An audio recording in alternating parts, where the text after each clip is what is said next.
पिछले भाग में आपने देखा कि मेघना अपने आप को एक राजकुमारी बने महल में देखती है और फिर कोई पीछे से उसके कंधे पर हाथ रखता है। तभी वो चीखती हुई नींद से जाग उठती है। अब आगे। अरे क्या हुआ मेघना? मेघना की सांसें तेज तेज चल रही थी। उसके माथे पर पसीना आ गया था। कुछ बोल तो, क्या हुआ? बहुत ही अजीब सपना देखा यार। देख, मुझे लगता है तो इस गांव की झूठ मूठ की हिस्ट्री के बारे में ज्यादा ही सोच रही है। हम लोग बस मृत्युंजय अमृत का सैंपल लेते हैं और निकलते हैं यहाँ से, ठीक है? इस पर मेघना ने हल्के से हाँ में सर हिलाया। लेकिन सच कहा जाए तो असल में वो अपने साथ हो रही और इस गांव में घट रही हर एक घटना का रहस्य जानना चाहती थी। सुबह सुबह चीखना चिल्लाना बंद करो और दोनों हाथ मुंह धोकर नाश्ते के लिए आ जाओ। ये कहकर ठकुराइन वहां से चली गई। ये औरत बहुत ही खड़ूस है। एक बार हमारा काम हो जाए, इस गांव को मुड़कर भी नहीं देखना मुझे। ये दोनों फ्रेश होकर नाश्ता करने पहुंची तो अनुज ने उठकर मेघना के लिए चेयर पुल अप की। आओ मेघना, बैठो। ये देखकर ठकुराइन ने मुंह बना लिया और इन सभी ने मिलकर नाश्ता किया। अनुज बेटा, तुम जल्दी से हमारे साथ चलो, हमें तांत्रिक महाराज को लेने के लिए जाना है। ठीक है पिताजी। ये कहकर मुखिया ने इशिता और मेघना की तरफ देखा। बच्चियों, तुम दोनों बाहर नहीं जाना, ठीक है? हो सके तो ठकुराइन का काम में हाथ बटा देना। जी अंकल, आप फिक्र मत कीजिए, हम घर में ही रहेंगे। अनुज और मुखिया गांव के लोगों से विदा लेकर तांत्रिक महाराज को लेने श्रेणी के लिए निकल गए। इस तरफ मेघना गहरी सोच में डूबी थी। ये कहानी सिर्फ मृत्युंजय अमृत से शुरू हुई थी, लेकिन उसके बाद वो महल, अपने आप को राजकुमारी के रूप में देखना और ये निशिर मोलो, ऐसा लगता है इस गांव का हर एक रहस्य मुझसे जुड़ा है। क्या मुझे राजमहल में जाना चाहिए? करीब 6 घंटे के सफर के बाद मुखिया और अनुज तांत्रिक महाराज के आश्रम पहुंचे, जहां उनका एक शिष्य बैठा हुआ था। प्रणाम। जी प्रणाम। तांत्रिक महाराज कहाँ है? अभी कुछ देर पहले आते तो उनसे भेंट हो जाती। महाराज अभी कुछ क्षण पहले ही बेरमपुर गांव के लिए निकल गए थे। यह सुनकर मुखिया और अनुज हैरान रह गए। हमारे गांव? हम तो महाराज को लेने के लिए आए थे। हमारे आने से पहले ही वो कैसे निकल गए? उन्हें किसने सूचना दी कि हमें उनकी जरूरत है? बाबा का अपने हर एक शिष्य से गहरा संबंध है। उनको दूर बैठे ही उनके बारे में सब कुछ पता चल जाता है। धन्य हो तांत्रिक महाराज। इसका मतलब है कि उनको पहले ही आभास हो गया था कि छोटे तांत्रिक की मृत्यु हो गई है, इसीलिए वो हमारे गांव के लिए निकल गए। पिताजी, अब हमें भी चलना चाहिए। तांत्रिक महाराज तो हमसे पहले गांव पहुंच जाएंगे। हाँ बेटा, चलो। धन्यवाद। अनुज और मुखिया उसी समय वापस गांव आने के लिए निकल गए। इसी तरह दोनों का सफर में ही दिन गुजर गया। इस तरफ शाम होने पर गांव में डर का माहौल छा गया। सभी लोग चौक पर जमा हुए गांव के मुख्य द्वार की तरफ ही देख रहे थे। हे भगवान, मुखिया जी कहाँ रह गए? रात हो गई है, कहीं निशिर मोलो ना आ जाए। इसी तरह से 7 बजे का घंटा बजा और मौसम फिर से बदल गया। सभी ये देखकर डर गए। मेघना, इशिता और ठकुराइन भी सभी के साथ वहां खड़ी थी। तभी उन्होंने मुख्य द्वार से किसी के कदमों की आहट सुनी और धीरे धीरे आंख से साफ हुआ तो सामने से तांत्रिक महाराज आते हुए नजर आए। अरे, ये तो तांत्रिक महाराज हैं। उन्हें देखकर सभी लोग खुश हो गए। तांत्रिक महाराज की जय हो! तांत्रिक महाराज की जय हो! सभी ने तांत्रिक महाराज के आगे हाथ जोड़कर नमन किया। तांत्रिक महाराज, ये और मेरा बेटा अनुज कहाँ है? वही आपको लेने के लिए गए थे ना? ठकुराइन, हमारे शिष्य की मृत्यु की सूचना हमें रात ही मिल गई थी, इसलिए हम स्वयं ही यहाँ आने के लिए निकल गए थे। उनसे हमारी भेंट नहीं हुई। हे भगवान, तो ये कहाँ रह गए? अब हम आ गए हैं। आप लोगों को डरने की जरूरत नहीं है। मुखिया और अनुज भी वापस आ ही जाएंगे। महाराज, आप जो भी करना है आप ही को करना है। जब तक ये और अनुज नहीं आ जाते आप हमारे घर चलकर आराम कर लें। ठकुराइन, हम तांत्रिक होकर बड़ी हवेली में नहीं रह सकते। आप लोग पुराने किले में हमारे ठहरने का प्रबंध कर दें। जैसा आप कहें महाराज। ये कहकर ठकुराइन ने गांव के लोगों से कहा, आप सभी मिलकर पुराने किले की अच्छी से सफाई कर दें और वहाँ रोशनी का भी अच्छा इंतजाम कर दें। ये सुनकर गांव के कुछ आदमी किले की तरफ निकल गए। बाबा वहीं चौक पर बैठे रहे।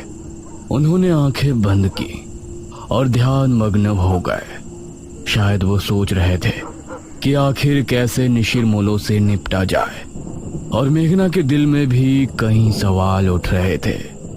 तकरीबन 1 घंटे तक किले की सफाई का कार्य चला और तभी अनुज और मुखिया भी वहां पहुंच गए।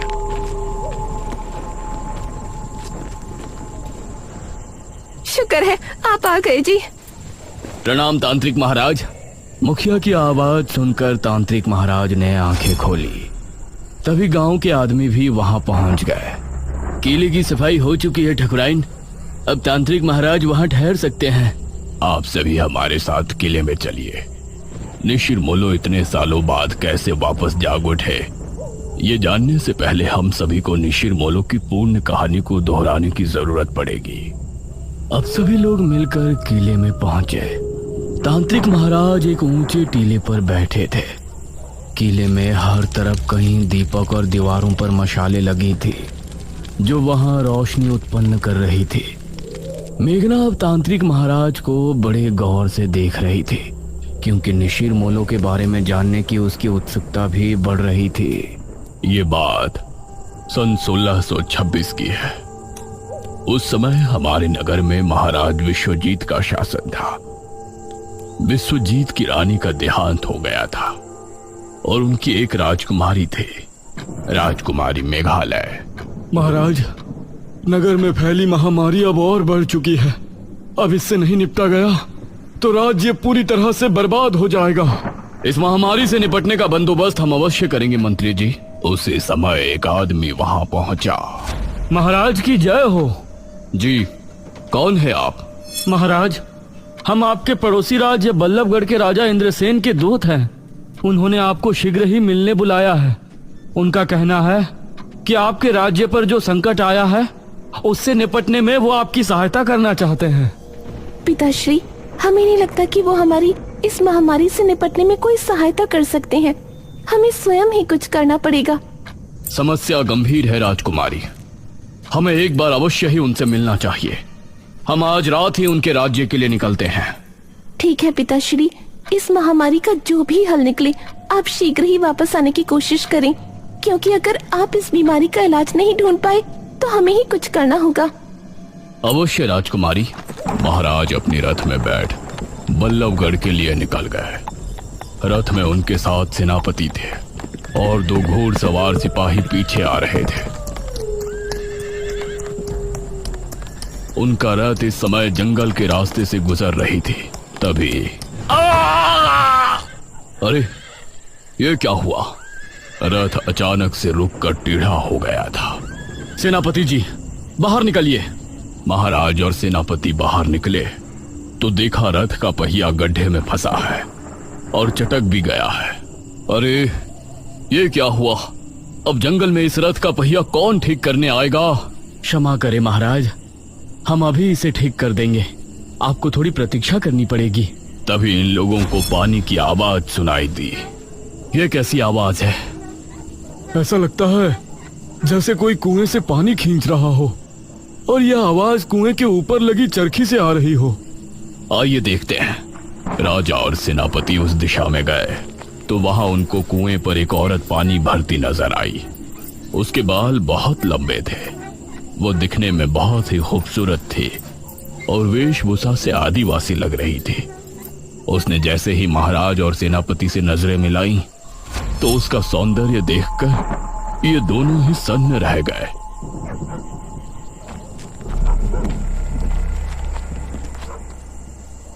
अरे, आप तो हमारे महाराज लग रहे हैं। प्रणाम महाराज। प्रणाम। क्या नाम है आपका? मेरा नाम दमयंती है महाराज। यहाँ पास ही मेरी कुटिया है। आप इस समय जंगल में? असल में हम पड़ोसी राज्य के लिए निकले थे। हमारा रथ खराब हो गया है, तो इसीलिए हम जंगल में भटक रहे हैं। महाराज, तो आप हमारी कुटिया में चलिए। यहाँ भटकना ठीक नहीं है। जब तक रथ ठीक नहीं हो जाता आप वहाँ रुक सकते हैं। ये दोनों दमयंती के साथ उसकी कुटिया में चले गए और फिर दमयंती ने दोनों को पीने के लिए पानी दिया। कितनी सुंदर है ये। अगर ये हमारी पत्नी बन जाए तो जीवन धन्य हो जाए। कितनी सुंदर स्त्री है। अगर ये हमारी पहली महारानी बन जाती तो कितना अच्छा होता। लेकिन हम एक महाराज होकर इसके सामने अपना प्रस्ताव रखें और इसने ठुकरा दिया तो इससे हमारा बहुत अपमान होगा। दमयंती दोनों को देखकर मुस्कुराने लगी। क्या हुआ दमयंती जी, आप इस तरह से क्यों मुस्कुरा रही हैं? दमयंती ने दोनों की तरफ देखा और बोली, अगर हम कहें कि हम आप दोनों के मन की बात सुन सकते हैं तो आपको कैसा लगेगा? ये आप क्या कह रही हैं? भला कोई किसी के मन की बात कैसे सुन सकता है? मैं सुन सकती हूँ महाराज। अभी सेनापति जी ने हमें अपनी धर्मपत्नी और आपने हमें अपनी महारानी बनाने के बारे में सोचा है। ये सुनकर सेनापति और महाराज दोनों ही हैरान रह गए। आप लोग घबराएं नहीं, मैं भी आप दोनों में से किसी एक की होना चाहती हूँ। ये सुनकर महाराज और सेनापति दोनों के चेहरे पर मुस्कान छलक आई। तो ठीक है दमयंती, अपना निर्णय सुनाए। इससे पहले ही सेनापति बोला, महाराज, अगर आप दमयंती को चाहते हैं तो हम आपके विरुद्ध नहीं जा सकते। ये सुनकर महाराज को बहुत अच्छा लगा और दमयंती भी मुस्कुराई।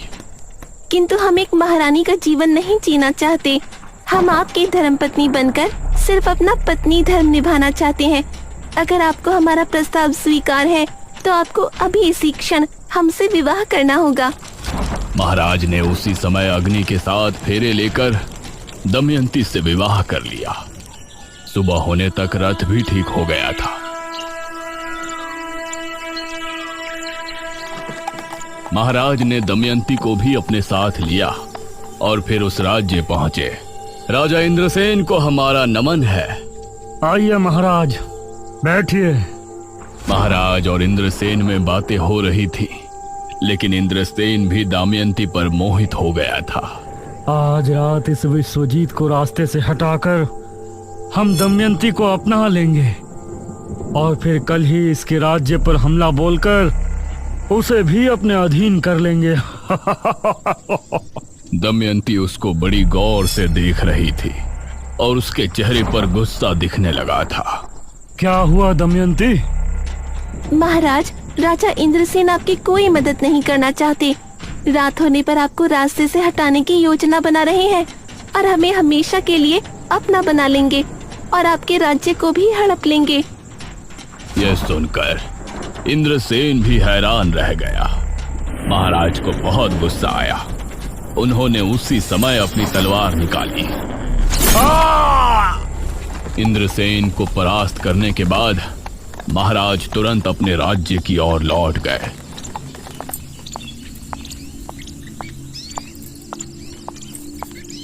राजकुमारी बहुत चिंता में थी। प्रणाम पिताश्री। क्या बताया इंद्रसेन ने? क्या उस महामारी का कोई हल निकला? इंद्रसेन ने हमें बहाने से वहां बुलाया था। वो हमें मारना चाहते थे। वो तो धन्य हो दमयंती का जो इन्होंने हमें बचा लिया। राजकुमारी को महाराज की बात जरा भी समझ में नहीं आई। उसने दमयंती को घूर कर देखा।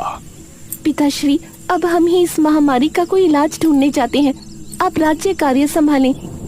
दमयंती राजकुमारी को बहुत ही रहस्यमय मुस्कान के साथ देख रही थी।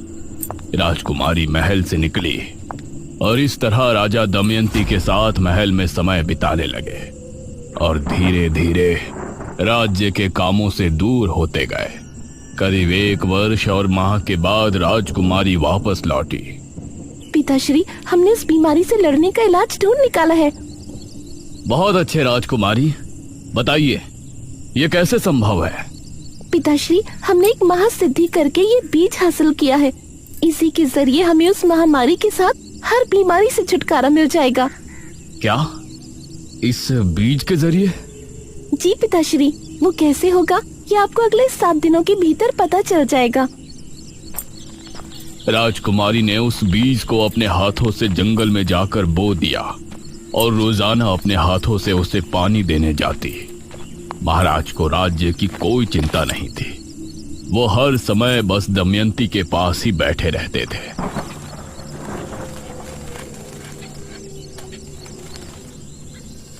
7 दिनों के बाद राजकुमारी महाराज, मंत्री और सेनापति को लेकर जंगल पहुंची। उन्होंने पाया कि पेड़ बहुत ही हरा भरा हो गया है और उससे हरे रंग का पदार्थ टपक रहा है। ये क्या चमत्कार है राजकुमारी? पिताश्री, ये मृत्युंजय अमृत है। इसकी 3 बूंद पीने से बड़े से बड़ा रोग दूर हो जाता है। हम इसके जरिए राज्य में फैली महामारी का खात्मा कर सकते हैं। वाह राजकुमारी, बहुत अच्छे। उसके बाद राजकुमारी ने अपने राज्य के सभी बीमार लोगों को वो मृत्युंजय अमृत देना शुरू किया और अगले 2 माह में वो महामारी राज्य से पूरी तरह से खत्म हो गई। राजकुमारी इससे खुश भी थी, लेकिन महाराज के दमयंती के करीब जाने और हर दम चिपके रहने से चिंता में भी थी। तभी एक दिन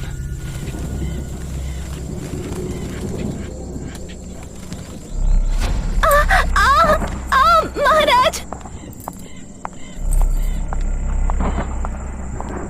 दमयंती, क्या हुआ आपको? क्या हुआ दमयंती आपको? कुछ तो बताइए। देखते ही देखते उसके चेहरे की रंगत बदल गई और वो एक बूढ़ी नजर आने लगी। ये देखकर महाराज के पैरों तले जमीन निकल गई। दमयंती, ये क्या हो गया आपको? महाराज, असल में मैं कोई आम स्त्री नहीं हूँ, मैं एक डायनी हूँ। क्या? एक डायनी? हाँ महाराज, एक डायन जवान मर्दों को मारकर अपनी उम्र बढ़ाती है, लेकिन मैंने वो करना उचित नहीं समझा। इसलिए आज जब मेरी आयु 100 वर्ष हो गई है तो मैं बूढ़ी हो गई हूँ। अब अगली एकादशी की रात मेरी मृत्यु हो जाएगी। नहीं दमयंती, हम आपको ऐसे मरने नहीं दे सकते। हमें आपके डायनी होने से कोई ऐतराज नहीं। आपको बचाने का कोई तो तरीका होगा। एक तरीका है महाराज, लेकिन बहुत ही मुश्किल कार्य है। हमें बताइए, हम आपको बचाने के लिए कुछ भी करेंगे। अगली एकादशी की रात तक 11 मुर्दों के खून से अगर हम स्नान कर लेते हैं तो हमारी जान बच जाएगी और हमारा सौंदर्य भी वापस लौट आएगा। महाराज ने अब दमयंती को बचाने का प्रयास शुरू किया। राज्य में जब भी किसी की मौत होती तो उनके घरों से उनकी लाश को उठवा लिया जाता था और इसी तरह 10 लाशों के खून से दमयंती को नहला दिया गया था। इससे परेशान होकर मंत्री ने राजकुमारी को सब बताया। राजकुमारी, राज्य में हाहाकार मचा हुआ है।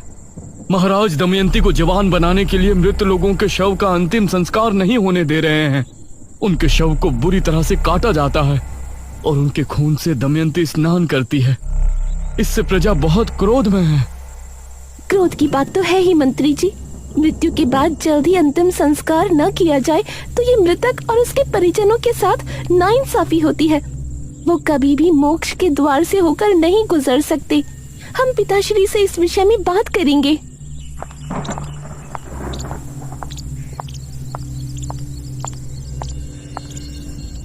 राजकुमारी ने महाराज से बात की, लेकिन उनके सर पर दमयंती को बचाने का भूत सवार था। जो लोग पहले ही मर चुके हैं उनके शव को किसी के जीवन के लिए इस्तेमाल करना गलत नहीं है राजकुमारी। गलत तब होता जब हम जिंदा लोगों की बलि देते। आप हमें रोकने की कोशिश ना करें। राजकुमारी महाराज के व्यवहार से बहुत चिंता में थी। वहीं गांव के लोग भी अब इससे छुटकारा चाहते थे। अरे बहुत हो गया, अब हम गांव के लोग महाराज का ये अत्याचार नहीं सहेंगे। हाँ, हमारे मृतकों को हक है कि उनका अंतिम संस्कार किया जाए। लेकिन हम लोग महाराज से कैसे लड़ेंगे? कैसे रोकेंगे उनके सिपाहियों को? एक उपाय है, जब भी गांव में किसी की मृत्यु होगी तो हम कोई भी शोक समारोह नहीं करेंगे। इससे महाराज के सिपाहियों को किसी भी मौत की खबर नहीं होगी।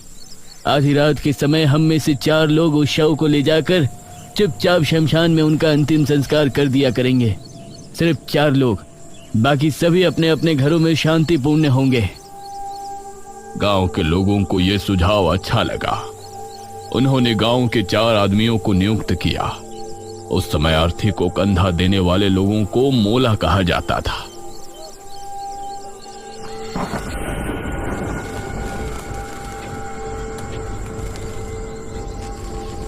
ये 4 लोग रात के समय निकला करते थे, इसीलिए इनका नाम निशिर मोलो रखा गया। अब जब भी कोई मृत्यु होती तो 4 कथई लिबास वाले आदमी निशिर मोलो बन के उस शव को कंधा देते और उसका चुपचाप अंतिम संस्कार करके वापस गांव को लौट आते। समझ नहीं आ रहा, पूरे 15 दिन हो गए, अभी तक किसी के घर कोई मृत्यु नहीं हुई है। ऐसा कैसे हो सकता है? अगले दिन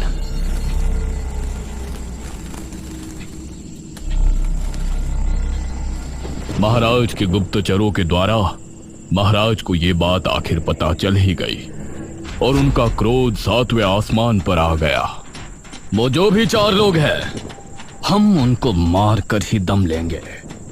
उन्होंने हमसे चालाकी की, इसका हर्जाना उन्हें भुगतना ही पड़ेगा। महाराज ने अब अपने गुप्त सिपाहियों को तैनात कर दिया था, जो छिपकर रातों को जागकर गांव पर नजर रख रहे थे।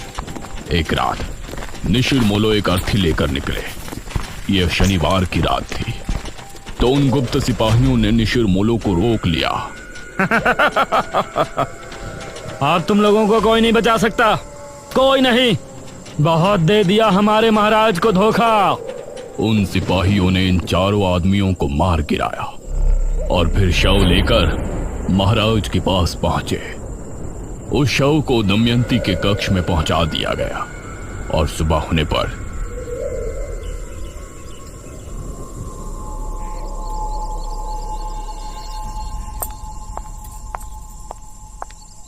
दमयंती कक्ष से बाहर निकली, अपने उसी खूबसूरत जवान अवतार में। उसे देखकर महाराज ने उसे भरी सभा में गले लगा लिया। दमयंती की आंखों में एक रहस्यमयी चमक थी, जैसे कि वो कुछ छिपा रही है। लेकिन अब निशिर मोलो की आत्मा गांव में भटकने लगी थी। वो 4 आत्माएं अपने कंधे पर ताबूत उठाए हर शनिवार की रात गांव में भटकती थी। उस समय उन आत्माओं को जो भी दिखाई देता, वो समझती कि ये राजा के सिपाही है जो उनको रोकना चाहते हैं, इसीलिए वो उसको अपने साथ ले जाती। इतना कहकर तांत्रिक महाराज चुप हो गए। सभी गांव के लोग ये कहानी सुनकर हैरान थे और मेघना को तो जैसे अब अपने सपनों से जुड़ी कुछ बातें समझ में आने लगी थी। हे भगवान, मतलब जो निशिर मोलो आज हमारी जान के दुश्मन है, वो कभी हमारी रक्षा किया करते थे। हाँ, उनकी इसमें कोई गलती नहीं है। उनकी अकाल मृत्यु की वजह से वो ऐसा करते हैं। उनको नहीं पता कि उनकी मृत्यु हो चुकी है। वो तो अभी भी अपने काम को अंजाम देने की कोशिश कर रहे हैं। बाबा, आगे की कथा में क्या हुआ? वो राजकुमारी, महाराज और दमयंती? आगे क्या हुआ और निशिर मोलो को कैसे रोका गया और अब वो अचानक क्यों 400 साल बाद वापस आ गए हैं, ये कहानी जानने के लिए हमें बेरमपुर पुराण को पढ़ने की आवश्यकता है, जो कि 400 साल पहले की राजमहल के किसी गुप्त कक्ष में रखवाया गया था। बेरमपुर पुराण? अब इसका पता हमें कैसे चलेगा बाबा?